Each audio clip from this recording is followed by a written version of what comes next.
Hello friends, welcome to my channel way to wisdom. இன்றைக்கி company supply என்ன பார்க்க போகிறோம் அப்படின்னா இன்வெஸ்ட்மெண்ட்ஸ் அண்ட் லோன் பற்றி பார்க்க போகிறோம். இதில் 2 மேஜர் டாபிக்ஸ் பற்றி பார்ப்போம். ஒன்று வந்து டெபாசிட்ஸ் கவர்ஸ் அண்டர் செக்ஷன் 73லேருந்து 76A. அடுத்தது செக்ஷன் 185, 186 அண்ட் 187. இதெல்லாம் பற்றி இன் டீட்டெயிலாக பார்க்கலாம். ஓகேவா? ஸோ ஃபர்ஸ்ட் வந்து டெபாசிட் கவர் பண்ணிப்போம். ஸோ டெபாசிட்டோட ஜென்ரல் மீனிங் வந்து என்ன அப்படின்னா, இது அண்டர் செக்ஷன் 2 சப்செக்ஷன் 31 இதில் வந்து என்ன சொல்லியிருக்காங்க அப்படின்னா, a deposit includes any receipts of money by way of deposit or loan or any other forms. ஓகேவா? the company வந்து ஏதாவது receipts of money in form of money company has received anything by way of deposit, loans or any other forms is known as deposit. ஓகேவா? அடுத்தது meaning of depositors. So யார் வந்து கம்பெனிக்கு deposit பண்ணுறாங்களோ அவங்கள தான் என்ன சொல்லுவாங்க, டெபாசிட்டர் அப்படின்னு சொல்லுவாங்க. ஓகேவா?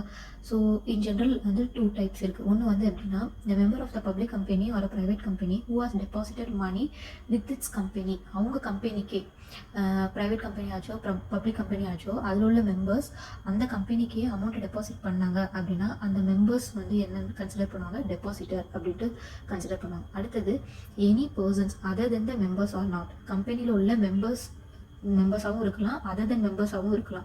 அதான் any person who has deposited money with public company. So அந்த எந்த பர்சன் அமௌண்ட்டை கம்பெனிக்கு டெபாசிட் பண்ணுறாங்களோ அவங்கள டெபாசிட்டர் அப்படின்னு சொல்லுவாங்க. ஓகேவா? ஸோ இப்போ டெபாசிட்னா என்ன? டெபாசிட்னா ரிசிப்ட்ஸ் ஆஃப் மணி. ஞாபகம் வச்சுக்கோங்க, receipts of money by way of deposit, loans or any other forms. ரெண்டாவது டெபாசிட்டர்ஸ்னால் யார் அப்படின்னா 2 பேர். ஒன்று பப்ளிக் கம்பெனி ப்ரைவேட் கம்பெனியில் உள்ள மெம்பர்ஸாக இருக்கலாம், இல்லாட்டி any other persons other than the members R not. ஓகேவா? ஸோ இப்போ செக்ஷன் 73 ஒன் பை ஒன் பார்க்கலாம். ஸோ செக்ஷன் 73ல வந்து என்ன அப்படின்னா, prohibitions on acceptance of deposit from public.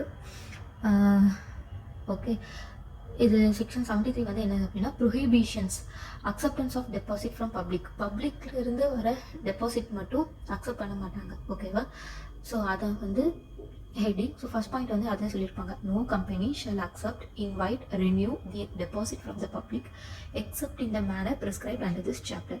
அதாவது எந்த கம்பெனியும் பப்ளிக் கம்பெனிட்டு இருந்து வர டெபாசிட்டை வந்து அக்செப்டும் பண்ண மாட்டாங்க, இவங்க இன்வைட்டும் பண்ண மாட்டாங்க, அதுக்கப்புறம் அந்த டெபாசிட்டை வந்து ரெனியூவலும் பண்ண மாட்டாங்க.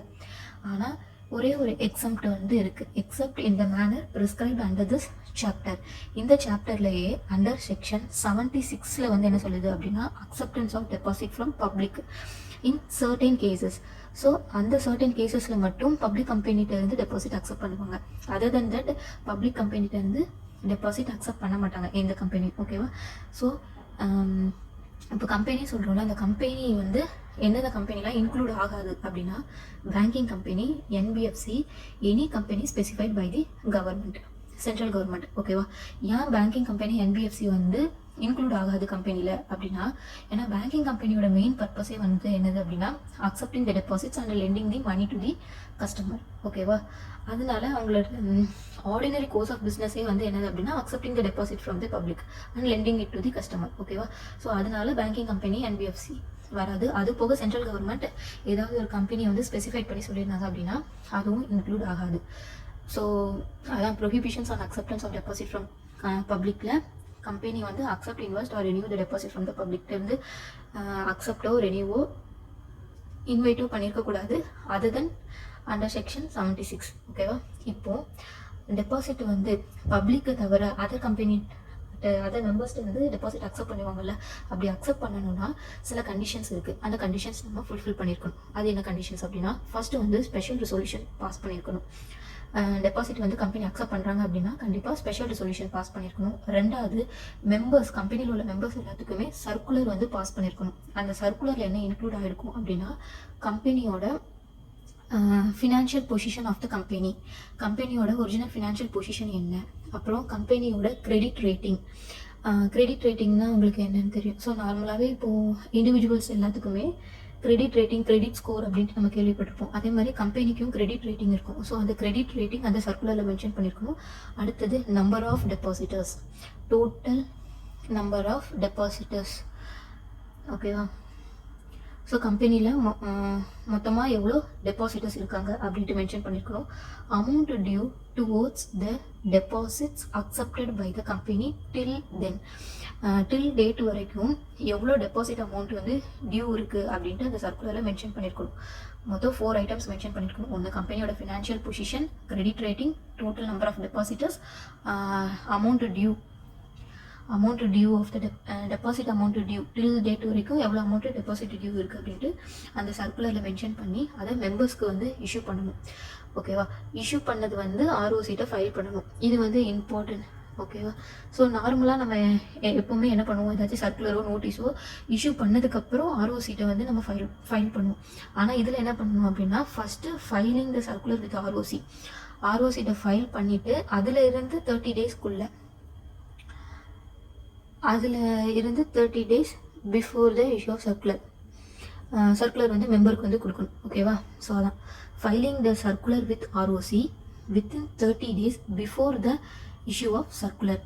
ஸோ மெம்பருக்கு சர்க்குலர் இஷ்யூ பண்ணுறதுக்கு முன்னாடி ஆர்ஓசிக்கு வந்து ஃபைல் பண்ணியிருக்கணும். அடுத்தது கிரியேஷன்ஸ் ஆஃப் மொத்தம் 3 கண்டிஷன் பார்த்துருவோம். 4th கண்டிஷன்ஸ் வந்து creation of deposit repayment reserve. So deposit repayment reserve அப்படிங்கிறது வந்து டெபாசிட் வந்து நம்ம அக்செப்ட் பண்ணியிருப்போம். ஸோ ரீபேமெண்ட் பண்ணுறதுக்கு ஒரு ரிசர்வ் அமௌண்ட் மாதிரி கம்பெனியில் மெயின்டைன் பண்ணணும். அது எவ்வளோ பர்சன்டேஜ் மெயின்டைன் பண்ணணும் அப்படின்னா 20% of total maturing deposit during the financial year. அதாவது இந்த ஒரு ஃபினான்ஷியல் இயர் இருக்குது அப்படின்னா அந்த ஃபினான்ஷியல் இயர் எண்டுக்குள்ளே டோட்டலாக எவ்வளோ டெபாசிட் அமௌண்ட்டை வந்து நம்ம பே பண்ணணும் அப்படின்ட்டு நமக்கு ஒரு கேல்குலேஷன்ஸ் இருக்கும். ஸோ அந்த அமௌண்ட்டில் 20% வந்து இந்த ரிசர்வ் அக்கௌண்ட்டில் வந்து போட்டு வச்சுருக்கணும். எப்போ போட்டு வச்சுருக்கணும்? On or before of 30th April. 30th Aprilக்குள்ளே போட்டு வச்சுருக்கோம். ஃபார் எக்ஸாம்பிள் இப்போ ஃபினான்ஷியல் இயர் 2024 to 2025 இருக்குன்னு வச்சுக்கோங்களேன். So financial started 1st of April 2024. So அந்த செப்பரேட் அக்கௌண்ட்டில் எப்போதுக்குள்ளே போட்டுக்கணும்? 30th April of 2024குள்ளே டெபாசிட் எவ்வளோ அமௌண்ட் மெச்சூரிங் டெபாசிட் இருக்கோ அதை வந்து டெபாசிட் ரீபேமெண்ட் ரிசர்வ் அக்கௌண்ட்குள்ளே போட்டிருக்கணும். ஸோ அதான் 20% of maturing deposits due date end of the financial year. அந்த ஃபினான்ஷியல் இயர் எண்டில் எவ்வளோ டெபாசிட் அமௌண்ட் இருக்கோ, மெச்சூரிங் டெபாசிட் அமௌண்ட்டு எவ்வளோ இருக்கோ அந்த சர்டைன் அமௌண்ட்டில் 20% வந்து இந்த ரிசர்வ் அக்கௌண்ட்டில் நம்ம போட்டு வச்சுருக்கணும். இந்த ரிசர்வ் அக்கௌண்ட்டில் உள்ள அமௌண்ட்டு வந்து ரீபேமெண்ட் ஆஃப் டெபாசிட்க்கு மட்டும்தான் யூஸ் பண்ணணும், வேறு எந்த பர்பஸ்க்கும் யூஸ் பண்ணக்கூடாது. அடுத்தது 5th பாயிண்ட் வந்து என்னென்னா, certifying the company has not committed in default in repayment of deposit or interest. So company சைடில் வந்து அவங்க கிளாரிஃபை பண்ணியிருக்கணும், இது வரைக்கும் அவங்க வந்து எந்த டெபாசிட்டும் ரீபேமெண்ட் பண்ணாமல் இல்லை, எல்லாமே கரெக்டாக ரீபே பண்ணிட்டு இருக்காங்க அப்படின்ட்டு ஒரு கிளாரிஃபிகேஷன்ஸ் கொடுக்கணும். அடுத்தது சப்போஸ் ஏதாவது டிஃபால்ட் இருந்துச்சு, ரீபேமெண்ட் ஆஃப் டெபாசிட்டில் ஏதாவது டிஃபால்ட் இருந்துச்சு அப்படின்னா ஃபஸ்ட்டு அந்த டிஃபால்ட்டை ரெக்டிஃபை பண்ணியிருக்கணும் அடுத்து நெக்ஸ்ட் இயர்க்குள்ளே. நெக்ஸ்ட்டு அது ரெக்டிஃபை பண்ணி நெக்ஸ்ட்டு 5 இயர்ஸ்க்கு அவங்க எந்த டெபாசிட்டும் அக்செப்ட் பண்ண முடியாது. Later on 5 years accept deposit பண்ணிக்கலாம். ஓகேவா? இதுக்கு எக்ஸாம்பிள் வந்து for example if you need to pay a deposit on 30th September 2023 வந்து maturity date to pay the deposit amount. ஆனால் ஆக்சுவலாக நீங்கள் 30th September of 2024 தான் பே பண்ணியிருக்கீங்க. அப்போது லேட்டராக பே பண்ணியிருக்கீங்க, அப்போது டிஃபால்ட்டின் பேமெண்ட் பே பண்ணிட்டீங்க. அதனால் ஃபஸ்ட்டு வந்து has made good the default. நீங்கள் மேட் பண்ண டிஃபால்ட்டை பே பண்ணிட்டீங்க. ஸோ அதிலிருந்து 5 இயர்ஸ் எலாப்ஸ் ஆச்சு அப்படின்னா நெக்ஸ்ட்டு 2029 தான் நீங்கள் வந்து டெபாசிட்டே அக்செப்ட் பண்ண முடியும். ஓகேவா? ஸோ இது ஒரு கண்டிஷன்ஸ். அடுத்த 6th கண்டிஷன்ஸ் என்ன அப்படின்னா, providing security for repayment of deposit or interest and creations of such charges on the property or asset of the company. So இப்போ நீங்கள் டெபாசிட் அக்செப்ட் பண்ணுறீங்க அப்படின்னா டெபாசிட்டர்ஸ்க்கு வந்து நீங்கள் வந்து டெபாசிட் பண்ண அமௌண்ட்டை ரீபேமெண்ட் பண்ணலை அப்படின்னா ஒரு செக்யூரிட்டி வேணும்ல. ஸோ அதுக்கு கம்பெனி என்ன பண்ணுவாங்க அப்படின்னா creation of such charges on the property or asset of the company. So கம்பெனியில் ஒரு அசட்டோ அசட்டோ ப்ராப்பர்ட்டியோ ஏதாவது செக்யூரிட்டியாக வந்து டெபாசிட்டருக்கு வந்து கொடுத்துருப்பாங்க. ஸோ டெபாசிட்டர் வந்து என்ன பண்ணுவாங்க அப்படின்னா, suppose the company is fails to repay the deposit amount, then he make a charges on the such property or asset of the company. ஓகேவா? இதுதான் அடுத்தது நோட்ஸ் என்ன அப்படின்னா, சப்போஸ் வந்து கம்பெனி, ஸோ ஃபஸ்ட் பாயிண்ட்ல வந்து என்ன சொல்லியிருக்காங்க அப்படின்னா, the deposit accepted by the company shall repaid with interest as per the terms of conditions. So company deposit வந்து அக்செப்ட் பண்ணியிருந்தாங்கன்னா கண்டிப்பாக ரீபே பண்ணிருக்கணும் as per the terms and conditions. அதுக்கு அடுத்து செகண்ட் பாயிண்ட்ல வந்து என்ன அப்படின்னா, கம்பெனி வந்து அக்செப்ட் பண்ண டெபாசிட் வந்து ஃபெயில்ஸ் டு ரீபே பண்ண தவறிட்டாங்க அப்படின்னா டெபாசிட்டர் வந்து ட்ரைபுனல்ட்டு வந்து அப்ளிகேஷன் மேக் பண்ணலாம். என்ன அப்படின்னா, இந்த கம்பெனிக்கு நான் டெபாசிட் பண்ணேன், அவங்க ரீபேமெண்ட் பண்ணல அப்படின்ட்டு அப்ளிகேஷன் மேக் பண்ணலாம். அப்போ ட்ரைபுனல் என்ன பண்ணுவாங்க அப்படின்னா, as request order to pay such sum amount, company எவ்வளோ அமௌண்ட்டு டிஃபால்ட்டாக பே பண்ணாமல் இருக்காங்களோ அந்த அமௌண்ட்டை வந்து பே பண்ண சொல்லுவாங்க. அதுக்கப்புறம் அந்த ரீபேமெண்ட்டால் டெபாசிட்டருக்கு எனி லாஸஸ் இருந்துச்சு அப்படின்னா அதையும் கொடுக்க சொல்லுவாங்க. ஓகேவா? ஸோ கண்டிஷன்ஸில் மொத்தம் 6 conditions acceptance of deposit. So first வந்து என்ன அப்படின்னா, ஸ்பெஷல் ரெசல்யூஷன் பாஸ் பண்ணியிருக்கணும். ரெண்டாவது வந்து சர்க்குலர் மெம்பருக்கு இஷ்யூ பண்ணியிருக்கணும். அந்த சர்க்குலரில் 4 ஐட்டம்ஸ் இன்க்ளூட் ஆகிருக்கும். ஒன்று வந்து financial statement of the company, credit rating, financial position, அப்புறம் கிரெடிட் ரேட்டிங். அடுத்தது என்னது, டோட்டல் நம்பர் ஆஃப் டைரக்டர்ஸ், எவ்வளோ டைரக்டர்ஸ் இருக்காங்க, அதுக்கப்புறம் டோட்டல் அமௌண்ட் டியூ, அதுக்கப்புறம் இஷ்யூ பண்ண சர்க்குலர் வந்து ஆர்ஓசிட்ட ஃபைல் பண்ணியிருக்கணும். ஸோ ஃபைல் பண்ணி வித்தின் 30 டேஸ்க்குள்ளே சர்க்குலர் வந்து மெம்பருக்கு இஷ்யூ பண்ணியிருக்கணும். அடுத்தது டிஆர்ஆர் கிரியேட் பண்ணியிருக்கணும். அது 20% of the maturing deposit during the financial year. அப்புறம் கம்பெனி சைடில் வந்து ஒரு கிளாரிஃபிகேஷன் கொடுத்துருக்கணும், எந்த டிஃபால்ட்டும் இல்லை ரீபேமெண்ட் ஆஃப் டெபாசிட் ஆர் இன்ட்ரெஸ்ட்ல அப்படின்ட்டு. சப்போஸ் டிஃபால்ட் இருந்துச்சு அப்படின்னா அந்த டிஃபால்ட் ஃபஸ்ட்டு ரெக்டிஃபை பண்ணியிருக்கணும். அடுத்தது 5 years டெபாசிட் அக்செப்ட் பண்ணியிருக்க மாட்டாங்க, லேட்டராக அக்செப்ட் பண்ணிப்பாங்க. அடுத்த 6 பாயிண்ட் வந்து என்னது அப்படின்னா, கம்பெனி வந்து செக்யூரிட்டி ஏதாவது டெபாசிட்டருக்கு வந்து ப்ரொவைட் பண்ணியிருப்பாங்க. ஸோ டிஃபால்ட் இன் ரீபேமெண்ட் ஆச்சு அப்படின்னா make charges on the property or asset. ஓகேவா? அதான். அடுத்தது வந்து டென்யூர் ஆஃப்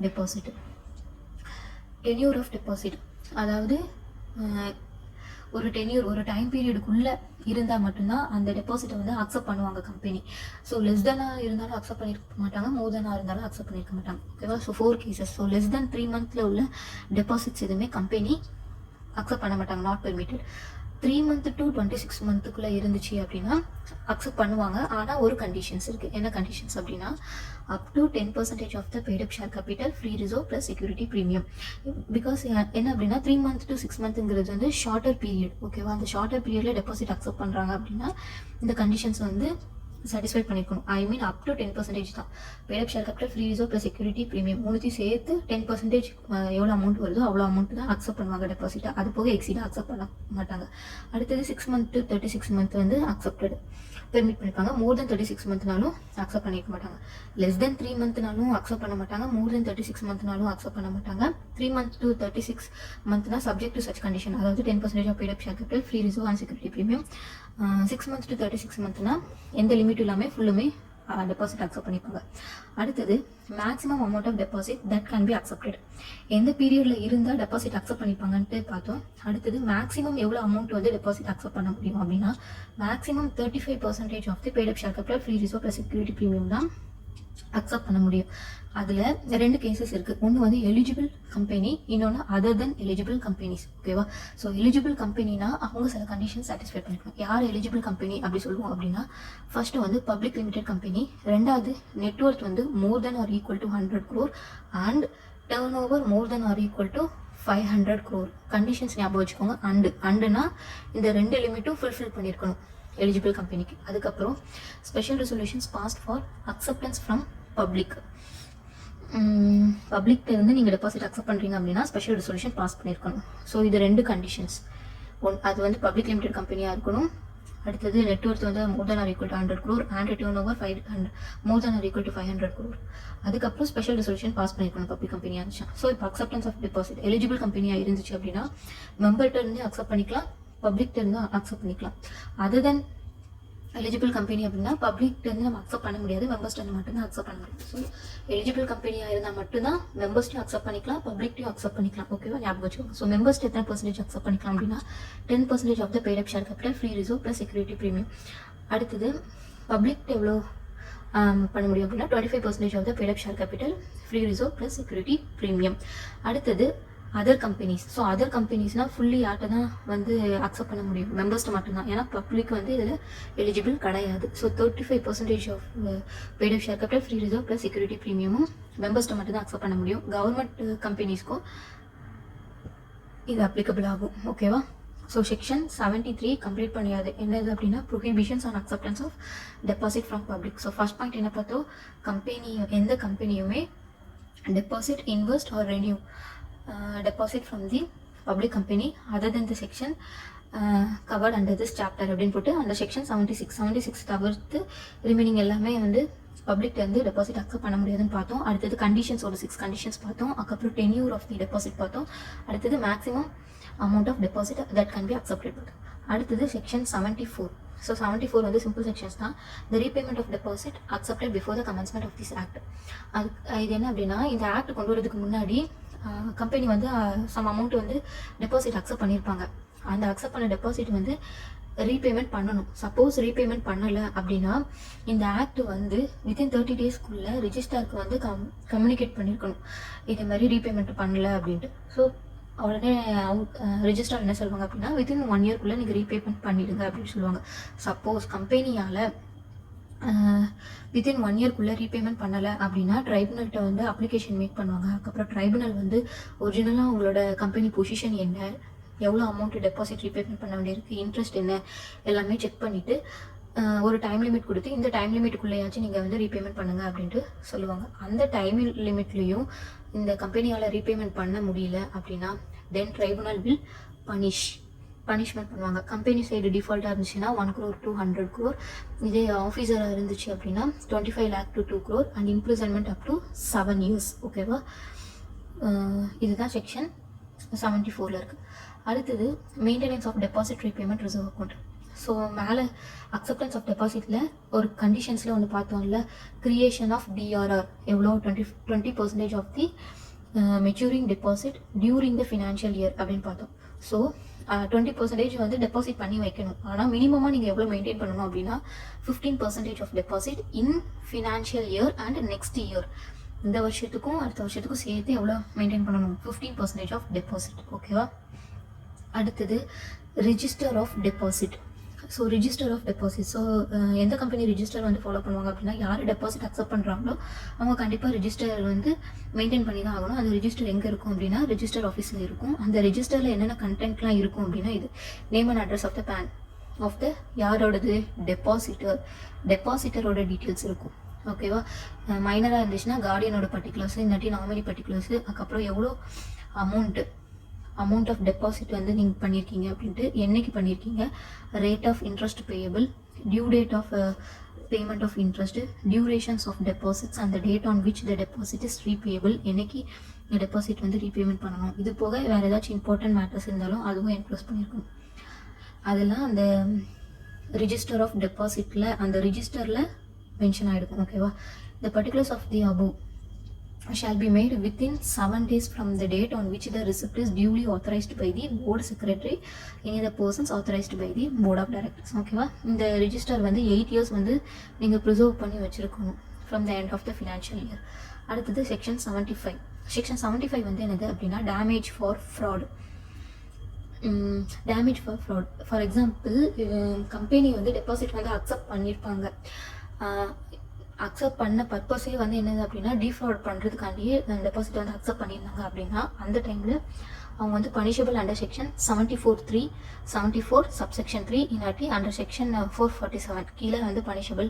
அதுக்கப்புறம் இண்டிவிஜுவலாக வந்து அவங்க லயபிள். ஓகேவா? Shall be personally liable for the losses or damages incurred by the depositors if a company fails to repay the interest and deposits and is proved that the deposit have been accepted for defraud the depositors.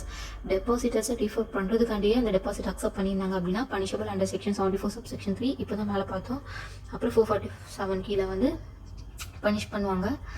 அடுத்தது personally liable for a loss and damages incurred by the depositors.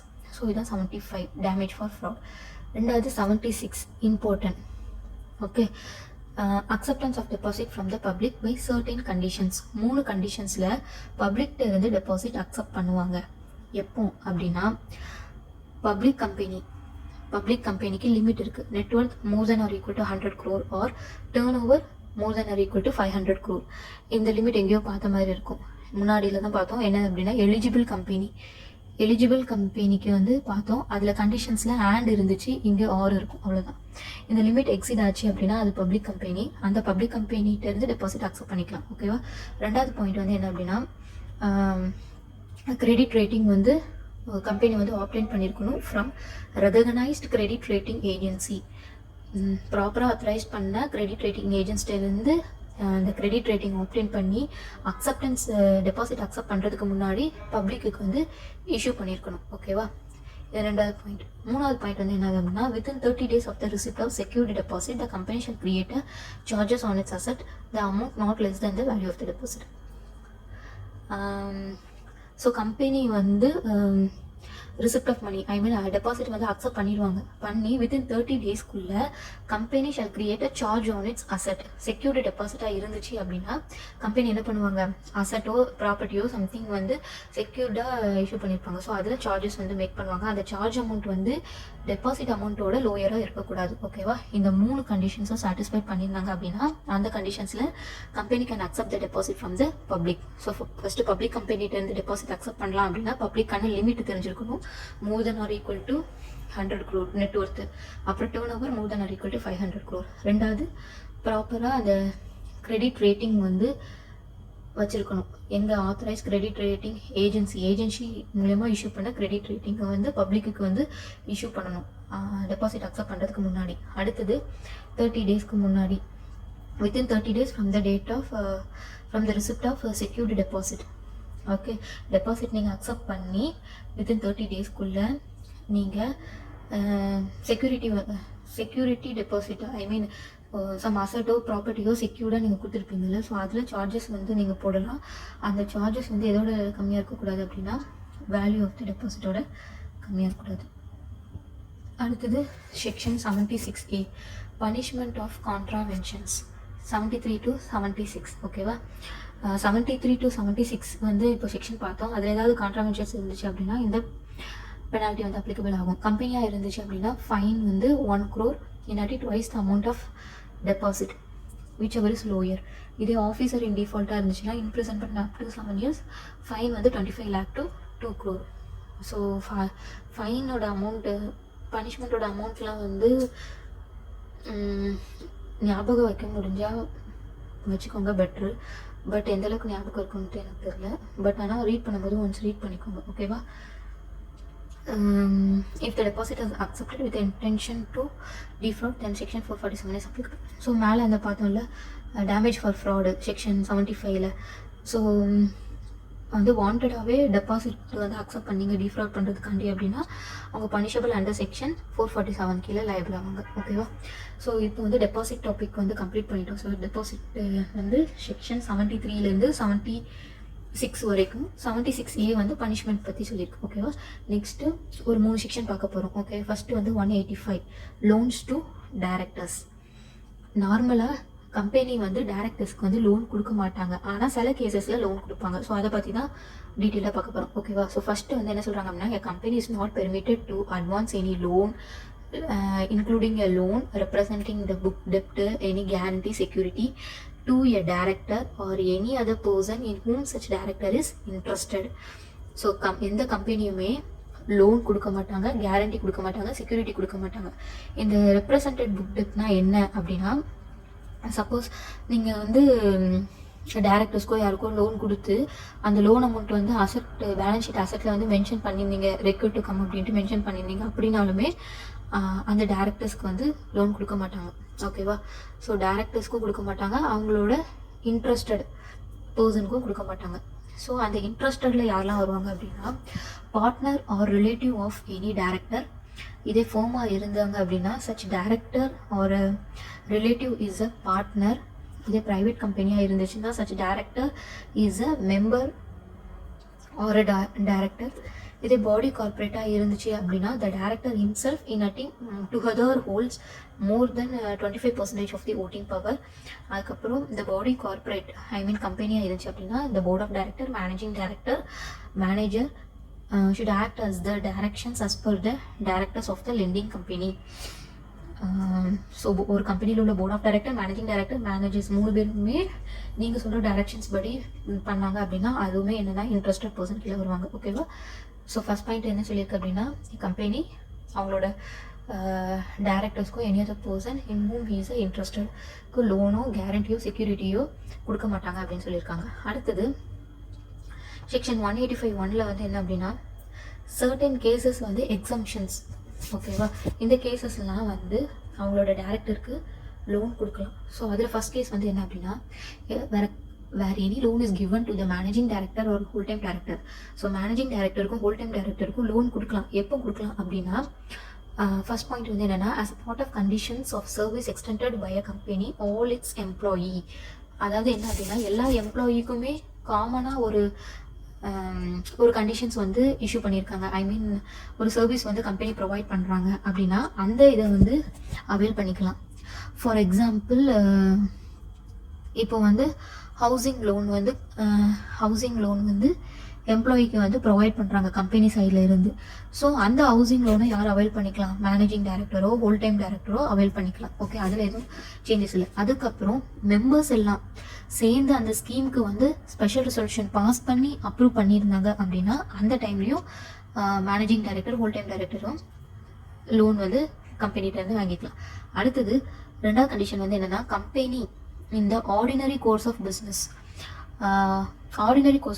நார்மலாக ஜென்ரலாக small amount for general பர்பஸ்க்காண்டி some loan amount வாங்கியிருந்தாங்க அப்படின்னா அந்த டைமில் வந்து அதை அக்செப்ட் பண்ணிக்கலாம். ஆனால் அந்த ரேட் வந்து shall not less than the rate declared by the RBI ஒரு ரேட் ஃபிக்ஸ் பண்ணியிருப்பாங்கல்ல, இன்ட்ரெஸ்ட் ரேட். அந்த இன்ட்ரெஸ்ட் ரேட்டோட டேரக்டர்ஸ் வந்து கம்பெனி வந்து அவங்க டேரக்டர்ஸ்க்கு வந்து கம்மியாக இன்ட்ரெஸ்ட் ரேட் வந்து கொடுக்கக்கூடாது. ஆர்பிஐ என்ன டிஸ்க்ளோஸ் பண்ணுறாங்களோ அதுதான் கொடுக்கணும். மூணாவது point, the loan is made by a holding company to its wholly owned subsidiary company. ஓகேவா?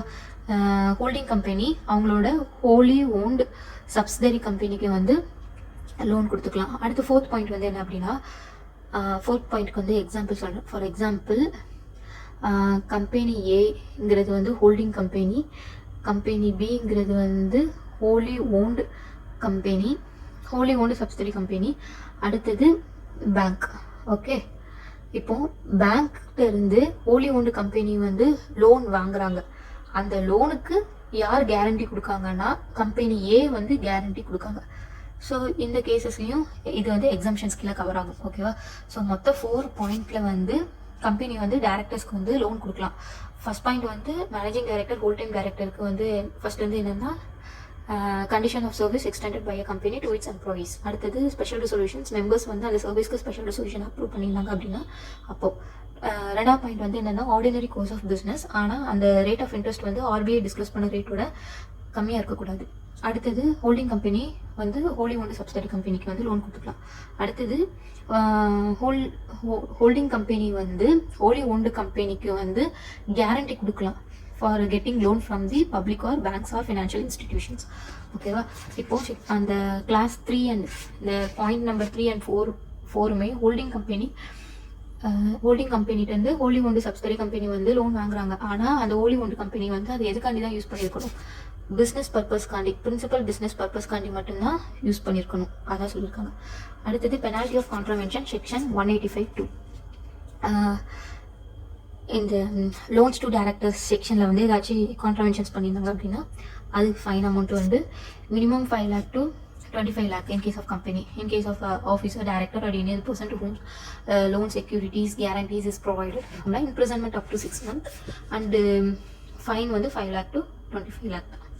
ஸோ செக்ஷன் 185 கிளியர் ஆகிட்டா. So loan to director. So நார்மலாக டேரக்டர்ஸ்க்கு வந்து லோன் கொடுக்கக்கூடாது, லோனோ கேரண்டியோ செக்யூரிட்டியோ கொடுக்கக்கூடாது. அதில் யார் கொடுக்கக்கூடாது? டேரக்டர் கொடுக்கக்கூடாது. Any other person whom the director is interested. So இன்ட்ரெஸ்டடில் யாரெல்லாம் வருவாங்கன்னு பார்த்தோம். அடுத்தது எக்ஸம்ஷன்ஸ் ஒரு 4 கேசஸில் கொடுக்கலாம் அப்படின்ட்டு பார்த்தோம். அதுக்கப்புறம் பெனால்ட்டி. இதுதான் செக்ஷன் 185. ரெண்டாவது 186 வந்து என்ன அப்படின்னா, loans and investments by a company. Important. Okay, loans and investments by a company. So இதில் first point வந்து என்ன அப்படின்னா, a company may make an investment in not more than 2 layers of investment companies அப்படின்னு சொல்லியிருக்காங்க. So இது என்ன அப்படின்னா, ஒரு கம்பெனி வந்து 2 லேயர்ஸ் ஆஃப் இன்வெஸ்ட்மெண்ட் கம்பெனிக்கு ஒரு கம்பெனி வந்து இன்வெஸ்ட் பண்ணக்கூடாது. எத்தனை லேயர் வரையும் தான் இன்வெஸ்ட் பண்ண முடியும் அப்படின்னா 2 லேயர்ஸ் ஆஃப் இன்வெஸ்ட்மெண்ட் கம்பெனி கூட தான் இன்வெஸ்ட் பண்ண முடியும். For example company A is holding company. Okay, he's invested in company B. Company B is a investment company. அப்போது இது இன்வெஸ்ட் பண்ணுறாங்கல்ல, இது வந்து சப்சிடரி கம்பெனி. ஓகேவா, சப்சிடரி கம்பெனியில் இன்வெஸ்ட் பண்ணுறாங்க. அடுத்தது இது வந்து 1 லேயர். ரெண்டாவது கம்பெனி சி, இவங்க வந்து பியோட சப்சிடரி கம்பெனி. பியோட சப்சிடரி கம்பெனியில் இன்வெஸ்ட் பண்ணுறாங்க. இவங்களும் ஒரு இன்வெஸ்ட்மெண்ட் கம்பெனி தான். ஓகேவா, ஸோ கம்பெனி பி வந்து கம்பெனி சிட்ட வந்து இன்வெஸ்ட் பண்ணுறாங்க. இது வந்து second layer. Further that C வந்து கம்பெனி டிட்ட வந்து இன்வெஸ்ட் பண்ணுறாங்க அப்படின்னா சி டு டிங்கிறது தேர்ட் லேயர். இந்த தேர்ட் லேயர் வந்து அக்செப்ட் பண்ண மாட்டாங்க. மேக்ஸிமம் எவ்வளோ தான் அக்செப்ட் பண்ணுவாங்க, இந்த 2 லேயர்ஸ் மட்டும்தான் அக்செப்ட் பண்ணுவாங்க. ஓகேவா, இதுதான் வந்து மேக்ஸிமம் 2 லேயர்ஸ் ஆஃப் இன்வெஸ்ட்மெண்ட். அடுத்தது இந்த இன்வெஸ்ட்மெண்ட் கம்பெனினா என்ன அப்படின்னா அதோட பிரின்சிபல் பிஸ்னஸ் வந்து என்னதாக இருக்கும் அப்படின்னா acquisitions of shares, debentures and other securities. அது லிமிட் கொடுத்துருக்காங்க. Investment in shares and other securities more than 50% of total asset. Income from shares and other securities more than 50% of gross income. ஓகேவா, மேலே வந்து என்ன பார்த்தோம், a company may make an investment in not more than 2 layers of investment companies. இந்த 2 layers of investment companiesக்கு வந்து 2 exemption கொடுத்துருக்காங்க. இந்த 2 எக்ஸப்ஷன்ஸ்லையும் more than 2 layers of investment companyல இன்வெஸ்ட் பண்ணாலுமே அது வேலிடு அப்படின்னு சொல்லியிருக்காங்க. எப்போ அப்படின்னா ஒரு இந்தியாவில் உள்ள கம்பெனி வந்து ஃபாரினில் உள்ள கம்பெனியை அக்யூர் பண்ணியிருக்குன்னு வச்சுக்கோங்க. இப்போ இந்தியாவில் தான் இந்த 2 layers of இன்வெஸ்ட்மெண்ட் கம்பெனியில் இன்வெஸ்ட் பண்ணணும் அப்படின்ட்டு ரூல் போட்டிருக்காங்க கம்பெனிஸ் ஆக்டில்.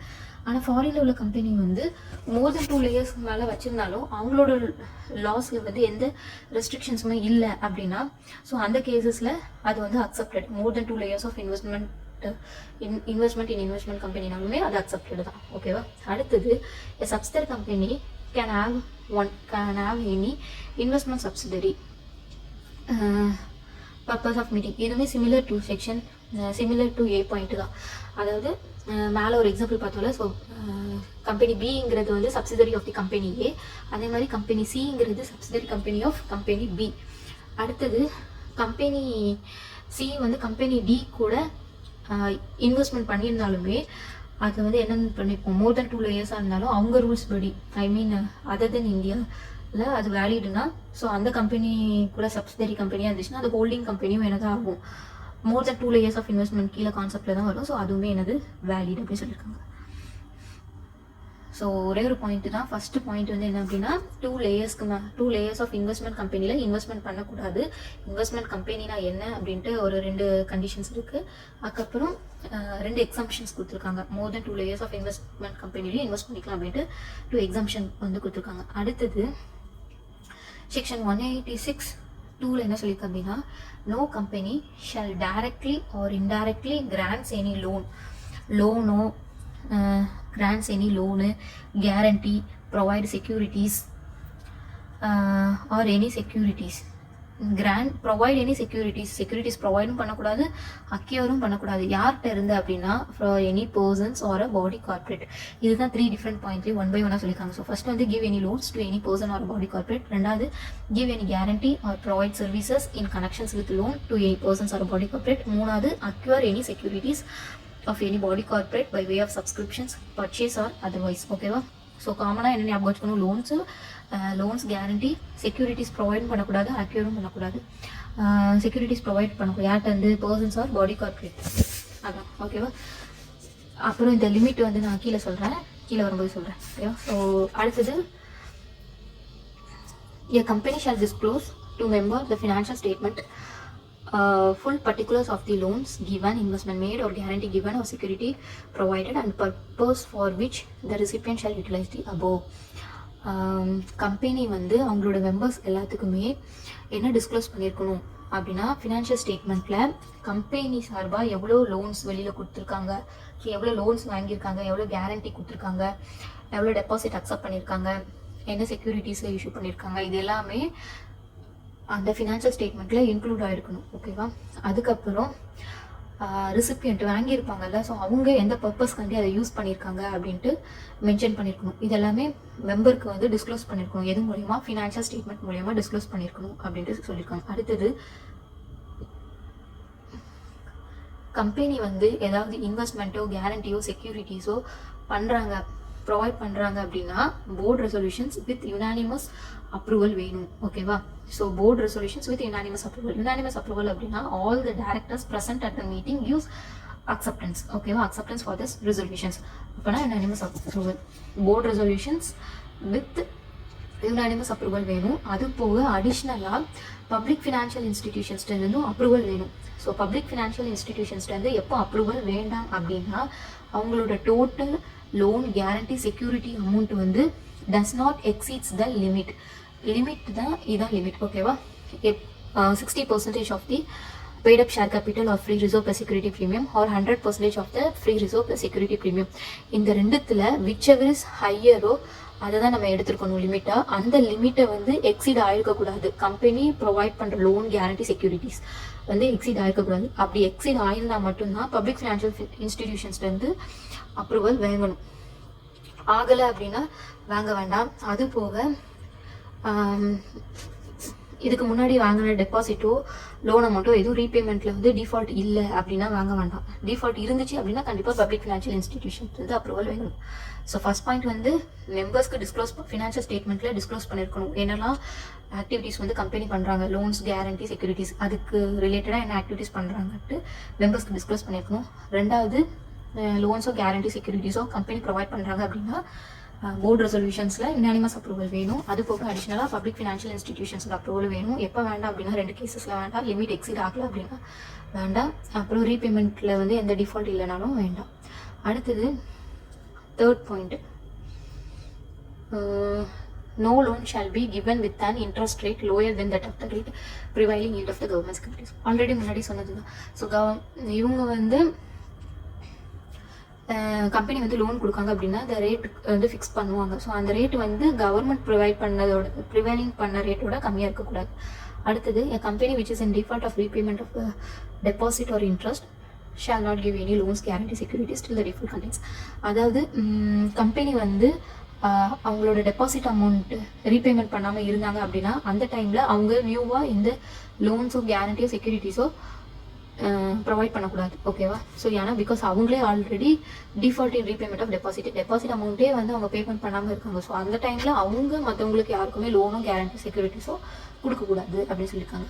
அடுத்தது, every company shall maintain a register at the registered office containing the particulars of loans, guarantee and securities provided by the company. So எல்லா கம்பெனியும் ரெஜிஸ்டர் வந்து மெயின்டைன் பண்ணணும். அந்த ரெஜிஸ்டர் வந்து எங்கே இருக்கும் அப்படின்னா ரெஜிஸ்டர் ஆஃபீஸில் இன்ஸ்பெக்ஷன் ஓப்பன் ஃபார் இன்ஸ்பெக்ஷனில் இருக்கணும். அதுக்கப்புறம் மெம்பர்ஸ் வந்து அது காப்பீஸ் எடுத்துக்கலாம் on payment of prescribed fees. அடுத்தது, இந்த செக்ஷன் 186ல் வந்து எந்த கம்பெனிலாம் இன்க்ளூட் ஆகாது அப்படின்னா banking company, insurance company, financial institutions in which are in the course of business, investment company, NBFC. Banking company, insurance company, NBFC, investment company, financial institutions, இந்த companies எல்லாமே இது இன்க்ளூட் ஆகுது. ஸோ செக்ஷன் 186 வந்து loans and investment. So first point வந்து என்னென்னா 2 layers of investment பண்ணக்கூடாது. எந்தில் investment கம்பெனியில் பண்ணக்கூடாது. 2 எக்ஸம்ஷன் இருக்குது. அடுத்தது, அப்புறம் கம்பெனி வந்து டைரெக்டாவோ இன்டைரக்ட்லியோ provide loan guarantee securities or connections securities to persons or body corporate வந்து பண்ணக்கூடாது. அடுத்தது, மெம்பர்ஸ்க்கு வந்து ஃபினான்ஷியல் ஸ்டேட்மெண்ட்டில் டிஸ்க்ளோஸ் பண்ணியிருக்கணும். அடுத்தது, கேரண்டி செக்யூரிட்டி எல்லாம் இஷ்யூ பண்ணுறதா இருந்தாங்க அப்படின்னா ப்ராப்பர் அப்ரூவல் வேணும். I mean board resolutions and unanimous approval வேணும். அண்ட் பப்ளிக் ஃபினான்ஷியல் இன்ஸ்டிடியூஷன்ஸ்லேருந்து அப்ரூவல் வேணும். அடுத்தது, லோன் ரேட் வந்து ஆர்பிஐ டிக்ளேர் பண்ணுற ரேட்டோட கம்மியாக இருக்கக்கூடாது. அப்புறம் already default in repayment of டெபாசிட்டில் வந்து ரீபேமெண்ட் பண்ணுற டிஃபால்ட் இருந்துச்சு அப்படின்னா அவங்க புதுசாக இந்த லோனோ கேரண்டியோ கொடுக்கக்கூடாது. அதுக்கப்புறம் கம்பெனி வந்து ரெஜிஸ்டர் மெயின்டைன் பண்ணணும் ரெஜிஸ்டர் ஆஃபீஸில். அது open for inspections. Members may take the copies paying the prescribed fees. அதுக்கப்புறம் இது யாருக்கு அப்ளிகபிள் ஆகாது அப்படின்னா banking company, insurance company, NBFC, investment company, financial institutions, இந்த ordinary course of business. Okay. அடுத்தது, punishment, I mean penalty. So 186க்கு against ஏதாவது contraventions வந்து கம்பெனியோ ஆஃபீஸரோ பண்ணியிருந்தாங்க அப்படின்னா கம்பெனிக்கு வந்து 25,000 to 25 lakh, ஆஃபீஸருக்கு வந்து 25,000 to 1 lakh, imprisonment may extended to 2 years. அடுத்தது last section 187 investment of company to be held in its own name. அதாவது கம்பெனி இன்வெஸ்ட்மெண்ட் பண்ணியிருந்தாங்க அப்படின்னா கம்பெனியோட ஓன் நேமில் தான் இருக்கணும், வேறு எந்த நேம்லையும் இருக்கக்கூடாதுன்னு சொல்லியிருக்காங்க. அதான் all investment made or held by a company in any property, security or other assets shall be made and held in its own name. ஒரு எக்ஸம்ஷன் இருக்குது. என்ன அப்படின்னா a company may hold the shares in its subsidiary company in the name of the company. வந்து அவங்களோட subsidiary கம்பெனியில் வந்து ஷேர்ஸை hold பண்ணியிருந்தாங்க அப்படின்னா அந்த டைமில் the name of the nominee or nominees to ensure the minimum requirement member is met. ஓகேவா? அடுத்தது ஒரு 4 கேஸில் வந்து கம்பெனி இன்வெஸ்ட்மெண்ட் பண்ணாலும் கம்பெனியோட ஓன் நேமில் இருக்காது. அது என்னென்ன 4 கேஸ் அப்படின்னா a company is permitted to deposit its securities with banks for collecting dividend at interest. அடுத்தது a company is permitted to deposits with or transfer to or hold in the name of the banker to facilitate the transfer thereto. அடுத்தது company is permitted to deposit or transfer any shares or securities by way of security for repayment of loans. அடுத்தது company is permitted to hold the investment in the name of the depository. Where a company holds such investment has a beneficial owner நேமில் தான் இருக்கும். ஓகேவா? இந்த 4 case வந்து எக்ஸாம்ஷன்ஸ். அடுத்தது when an investment is made in shares and securities by the company but not held in the name of the company, such particulars shall be maintained in the register and shall be open for inspections at any members or debenture holder without charges in the business hours. Okay, so 186ல் எப்படி register maintain பண்ணணுமோ அதே மாதிரி இதுலேயும் investment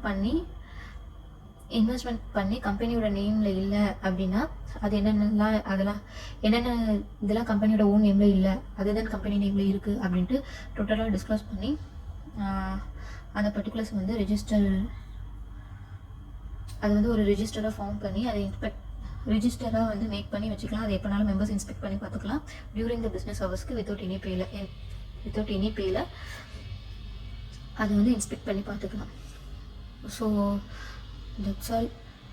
so section deposit section 73 to 76A cover பண்ணிட்டோம். அடுத்து section 185, 186, 187 cover பண்ணிட்டோம். So investment and loan வந்து ஃபுல்லி கம்ப்ளீட் பண்ணிட்டோம். இது வரைக்கும் நம்ம கம்பெனிஸ் ஆக்டில் 3 டாபிக் வந்து ஃபுல்லாக கம்ப்ளீட் பண்ணியிருக்கோம். ஃபஸ்ட்டு வந்து board meeting and managerial personnel, second board meetings and procedures, third வந்து இன்வெஸ்ட்மெண்ட்ஸ் அண்ட் லோன்ஸ். ஸோ இதில் எந்த டவுட்ஸ் இருந்தாலும் கேளுங்க, எனிதிங் சேஞ்ச் பண்ணனாலும் சொல்லுங்கள். தேங்க்யூ.